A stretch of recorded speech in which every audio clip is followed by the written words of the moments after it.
Hello there, friend. Hey, thanks so much for stopping by. Thanks for hanging out. Andrew Najera here at Drew Installs Hardware. Today we're going to be installing the Von Duprin, the infamous cable panics. Well, they don't call them cable panics. They call them the 98 or 9949. 9849 or 9949. Hey, if you know the difference between a 98 and a 99 model panic, why don't you let me know in the comments? I'm curious how many people know what the difference is. Yeah, I just want to let you know, I hear lots of different things from people about installing these cable panics. Von Duprin calls them their concealed vertical devices. I hear lots of different things. From my experience, I'm going to be 100% honest with you here. I absolutely love installing these panics. But when the prep on the door's right, when the parts in the box are right, these panics work awesome. And you see me here just verifying the height of the door because they have several different cable lengths depending on the height of the door.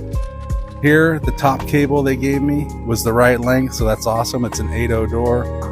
Here I'm fast forwarding through some of this stuff you're more familiar with, like setting up the trim, unpacking the box and all that. So it's a lever trim, so I'm going to remove the NL drive screw from the back of the chassis there so that we can lock and unlock the outside handle.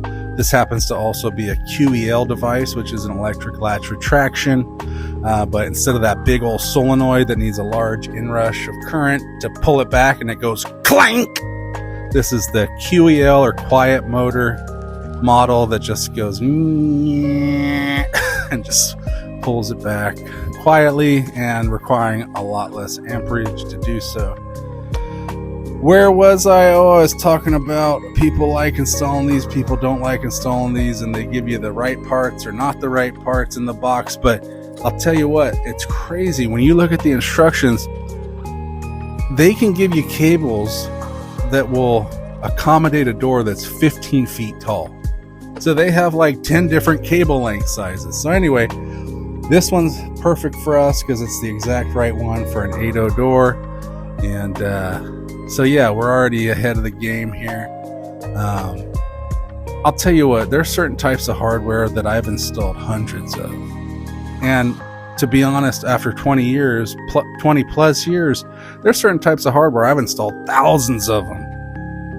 When it comes to this piece of hardware, these cable panics, I don't think I've installed 50 of them yet. And so every time I get the opportunity to do it, I really enjoy it. I just haven't been on projects that have used them extensively. But I think it's a really great product. There's so many good things to it. And one of the awesome things is that this model happens to be an LBL, which means less bottom latch. So if you just have the top latch, you can do it with the door in the swinging position. Also, since it's a cable, you don't need a lot of headroom. You could have only like 4 or 5, 6 inches of headroom and not have to drop the door to slip this cable system in. It's great. So what they do is they give you a template. You see me opening up the cable box there, and for what I do mostly, I just follow the instructions. I follow each step because I think at the end of the day, I'm going to be ahead of the game from the guys who don't follow the instructions or don't work through the instructions each time, might skip a step and have to go back. So here I've got my center line marked, which is from that inside hole. The center of that inside hole is the center of the panic. And the template they give you for sizing that top cable, it's a sticker that goes right at the center line, and then that shows you how long that top cable needs to be. So it's pretty simple, honestly. So that's why I tell people, like, if the prep's right and if the parts are right, it's going to go smoothly. That's why if you're not paying close attention, if you got the wrong cable, it's not going to work. Or if the door's not prepped correctly, it's not going to work. So don't blame the product. The product's just designed to how it works. Here I'm showing you this sizing spacer they have. So you have a large conduit and you have a small conduit. The small conduit slides up and down inside the large conduit. and then you have that wire core you can see flopping around there. So that sizing spacer has a hook on it that hooks on the top of the door. Now this cable right now is upside down from how it's actually going to get installed, but all we're doing right now is sizing that cable. So it shows me exactly where the end of that cable needs to be. So I'm going to start pulling that inner conduit down, which is pulling that wire core down with it as well. We're pulling that inner conduit down from that larger diameter outer conduit, and I'm pulling it down to where it's going to be right where it needs to be according to the template. So we're pulling it down. Let's see, are we there? We're getting closer. We're getting closer. It needs to go a little bit further. Right there is where it needs to go. And I haven't tested this out, but I always go a little bit longer is probably better than a little bit shorter. I haven't tested it with this product, but it just makes sense to me. Too short is not going to work. Maybe too long works. I don't know. But so you hand tighten now. Now you're going to hand tighten that conduit bolt. So that conduit bolt and the conduit lock nut, making sure I'm saying this right. You hand tighten that first, which locks that inner conduit from going any further or going up or down on that larger diameter conduit, and then you crank it down a quarter turn. You don't over tighten it, you just crank it down a quarter turn, and that locks it in. It tells you specifically in the instructions, don't over tighten it, but hey, when it's locked in, you know it's locked in. Okay, what do we do now? Well, now we're going to take it off the door. So actually now it's going to flip. When we actually install it, it's going to flip the other way. So, but you'll see that here in just a little bit. So here's that wire core. Now we're on that sizing spacer end. We're on that end fitting end. Yep, you got that end fitting at the end fitting nut. I'm cutting away that thing because that sizing spacer's there. That sizing spacer, everything's tight, and I pull the wire core tight, and then I just hand tighten that end fitting nut. Yep, just like that. So once it's hand tightened, we can remove it from the sizing spacer. Don't get rid of the sizing spacer because we're going to use that for something else, but you can see me looking through the instructions as I do this. But so that end fitting nut is hand tightened, and then we're going to crank it down all the way now. So that end fitting nut is going to get cranked down all the way to that end fitting, and then we're going to cut the wire core once that's just like that. Now our cable length is set, our cable length is right, and now we can start. Oh yep, take that sizing spacer. So that sizing spacer is going to clip on to the large diameter conduit, and I do it right below where the small conduit and the large conduit meet. I think that thing just helps it prevent rattling in the door while it's in there. Now I'm looking at the top latch. Okay, so the top latch has a spot for the cable to hook onto. You can see I've got a screwdriver backing up the little spot where that top cable clips in, just because it holds it out and it lets me clip it in pretty easy. And the bottom cable and top cable latch into the same spot on that top latch, and they have color distinctions. Red, each of those different spots had a color distinction. You got red and white. This is just the top one, so we make sure we go into the red side, red to red, white to white. There's the center slide. The center slide has the screw attached to it, so you remove the screw that's going to mount it. That screw that it mounts to is always left at the center line of the panic, no matter what hand the door is. I learned that because sometimes some of the doors came out prepped wrong. Like for the right hand door, that screw hole would have been prepped on the right side. Well, that's not right. It's supposed to be left of center line. And so now, and then that orientation for this part is correct kind of the scooped part goes toward the center slide, clips in, and then there's the cable snap at the bottom that snaps in. Pull it down, push it up, snap it in, you're snapped. All right, and that cable, and then I can operate the top latch now with this cable. With the center slide, I pull the thing up and down, it unlocks it, lets it lock, and can't really see that here from the video, but I'm kind of just playing with it. Before, I probably would have put the mounting brackets for the top latch in already before I got to this point, but if I was doing this over again, that's what I would do, just so I didn't have to do it when the cable's all attached to it. But yeah, so there's two different mounting positions for these brackets. We're going to speed it up here, but that all depends on the top channel of the door. On this, from the top of the door to the top channel where these mount was only 1/4 inch, and that's where I'm putting the screws in. There's screws that are marked 1/4 inch. That's where I'm putting the screws. Some of these top channels will be 3/4 of an inch deep, and so you just move the bracket down to that, and that's where they mount. And then those two holes here, that's always facing the push side of the door, because I could see how somebody could get kind of mixed up on which side's which.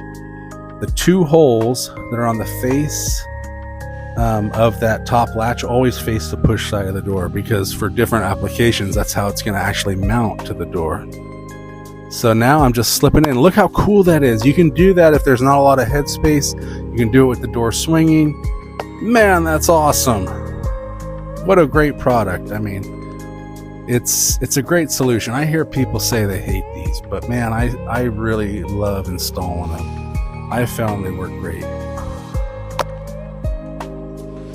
So now I'm tightening or screwing in the top mounting brackets for the top latch.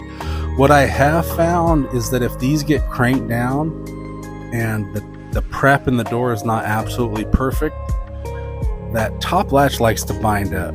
So if you happen to tighten these, screw them down, and that top latch is not doing what it's supposed to do, loosen up those screws a little bit and see if it starts doing what you need to do. And that just means it's kind of tweaked from its natural position. So now here I'm looking at the center slide to mount the center slide, and it was cool. These doors came with a lot of the holes prepped. Not every single hole was prepped, but a lot of them were prepped. And the center slide mounting hole was prepped. I had to kind of clean them up on a couple of them because the hole was there, but since there was some backing in the door, there was like, the hole was there, but it wasn't quite exactly where it was supposed to be. I kind of had to move it around just a little bit. But so you see here, that's what I'm doing. That center slide basically mounts through the skin of the door, and then it's gonna have I think I had trouble with this, probably. That's what it's looking like. Yeah, it looks like I was having a little trouble there, but let's see if I can get it this time. Yes, maybe no, yes. Oh, let's try again. You got this, bro. Don't give up. You know, it's like life. Sometimes you try, it doesn't work out. Just don't give up. You gotta keep going, man. Keep going. You know you're going the right direction. Hey, look at that. Just like that. And then that center slide's gonna have a screw that's gonna go through the center chassis of the panic head, and that's really gonna lock that center slide in. Hey, there's my fan. You know what, for years I haven't had a fan, but I happen to be working at the 7th floor of a building that had no air movement. I finally broke down. I just was like, come on, man, I gotta I need some air movement. So yeah, so you see me here doing a little tweaking, doing a little adjustment on the preps. Now I didn't necessarily have to do that, but it will make, and if you see, I have the step bit that just does a 1/16 inch of a step bigger, it's just going to help me out here. So it's just going to help me out. It's not going to hurt me, and it's not going to hurt the install to have those a 16th inch bigger. So it's all going to be good here. So let's get to it, Drew. What's the holdup? Let's get this panic finished, man. We got the cable in. We got the trim in. What are you looking for, guy? Oh, screws. Yeah, we need some screws. Can't put it in without the screws. Okay. Man, all right. Let's do it. So I'm going to fish it on there. Make sure the lift finger of the lever is where it's supposed to go. Make sure the rim cylinder tailpiece is where it's supposed to go. And I'm kind of finagling and jiggling it all to make sure it's all right. Sometimes you got to jiggle it a little bit. Oh, there it is. Okay, what we do next, Drew, let's get a screw in there to hold it up. And then let's get a screw. Oh, look at that. Wow, what are you doing? Doing a victory lap already? Come on, guy, you're not done, man. Let's get the screws in that trim. You're proud of yourself, aren't you? Wow, apparently. All right, but you ain't done yet. You gotta finish it and test it, guy. Come on. So we're getting those screws started. You know, I like to use the screwdriver instead of an impact just because, you know, I've broken off too many screws and trims to keep using the impact. This is faster in the long run. All right, getting that set. Good job, guy. What's next? Now we got to do the lift finger. Let's put that lift finger in that ties the push bar of the panic to the cable slide, that center slide of the cable. So we have the lift finger, we have the retaining clip, we've got the set screw. There's the lift finger. Other hand, I have the retaining clip and the set screw. So that I gotta make sure you do this when the top latch is in the latched position. Make sure the top latch is in the latched position before you try positioning this finger. So I'm setting that lift finger in there, and I can see that it's in the right position because when you push that bar, it's gonna pull everything down, and that lift finger is going into the center slide, and it's gonna pull the mechanism in that center slide down, which is going to unlock the door. So we're looking good so far. And man, thanks so much for making it this far in the video. If you happen to get to install some of these cable panics, I hope this video helps you. I love installing these, and if you have any questions or whatever, let me know in the comments and I'll try to do my best to help you out. But yeah, these are fun to install. I really look forward to installing them when I'm on the job, just because, like I said, I haven't got to do as many of them as some other people. So it's fun learning about all the little nuances and intricacies with each of these different types of hardware. So here I'm holding that lift finger up as high as I can and installing that little positioning screw through it. That's going to actually go down, and then it engages into the bottom of that little brass box. So you see me here I'm holding it up. And one of the reasons I'm holding it up is so that when I'm installing this screw, that I don't accidentally push down or pull the center slide down so that the top latch becomes unlocked. I have to keep that top latch locked, and I get this adjustment screw in the right position, and then I put the retaining clip in. So once that adjustment screws in the right position, the retaining clip slips right on. Let's see, does it slip right on? It slips right on, right? It's gonna slip right on. It slips right on. There it is. Once the retaining clip's in, now I can use the screw to adjust that lift finger up and down without other stuff moving. So I kind of probably want it a little bit further down from when I kind of eyeballed through that little window of that brass box to see where where the part that the little lift finger is going to engage with. So it's about in the middle of that box. Now the set screws on. Now we're going to test it. So I'm going to latch it. It's latched, deadlocked, push the bar, unlocks. Do it again. Unlocks. That's really wonderful. Hey, thanks so much for hanging out with me. I'm going to finish it up here on my own. Until next time, happy hardwaring.